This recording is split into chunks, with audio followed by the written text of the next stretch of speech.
Okay, final question that I'm going over for this one because we're not including Chapter 10 on this exam.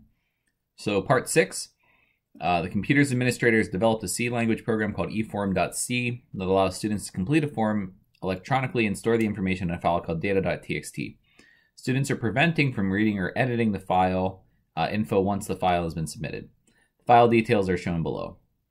So first question, Part A, what would you type to change the permission above, allowing any user to execute the executable file as if they were the owner? So the executable file is eform.exe, right?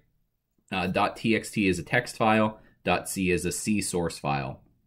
So what we want to change is the permissions for eform.exe. We want it to allow any user to execute the program as if they were the owner, which means we're using the setUID permission.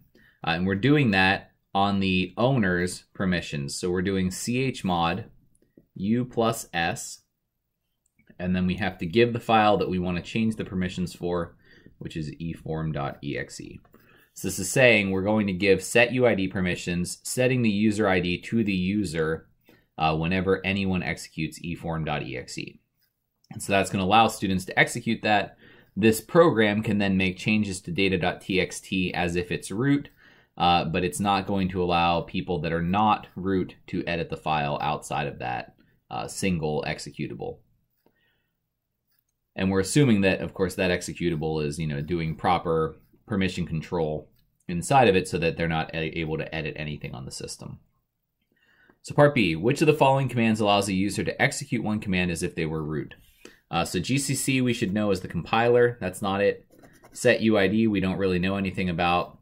SU allows us to switch users, but that's going to allow us, if we switch user to root, to execute all commands, and this is asking specifically for one command. GDB is the debugger. Nano is our text editor that we use to edit code. Sudo is going to allow us to execute one command as if they were root.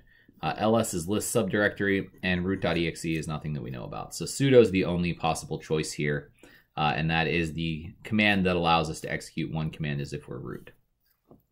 Okay, on to Part 7. So consider the program below. We're looking here at command line arguments, so argc and argv, and trying to figure out how exactly they work. So first off, what is the value of argc? So argc is all of the arguments going into the program, and we have to remember that we do count the name of the executable. So this is going to be 1, 2, 3, 4 total arguments stored in argc. So we have 4 arguments coming into this program, and they're going to be labeled index 0, 1, 2, 3, because our arrays in C and C++ go from 0 up to n-1. So when we ask the variable argv0 points to what string, that's going to be ./warpatrols.exe. Keeping in mind again that arrays start from 0, and we do consider warpatrols.exe to be one of those arguments.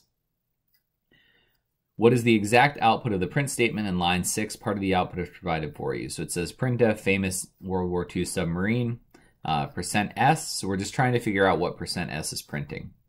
So it says it's printing ship PTR plus 4. So we have to go back and figure out what ship PTR is. Ship PTR is equal to ship.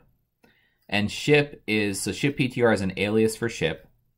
And then we're copying in from argv1, which is USS Wahoo is argv1, right?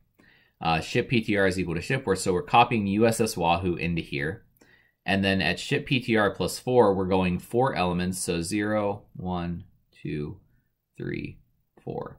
So we're going to start at Wahoo instead of at USS. So the famous World War II submarine is just Wahoo. Okay. Part D, how many total bytes of memory are allocated for the stack for main variables? Do not include command line arguments. So in this case, this is just the 2 variables here in main.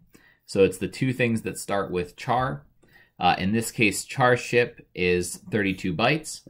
So we have 32 bytes plus we have a pointer to a character. Pointers, no matter what type they are always 4 bytes. So we have an extra 4 bytes and that's going to be 36 bytes total. So that's it for the part of this exam that's going to be covered this time on the 6-week exam. Good luck. Hope you do a good job.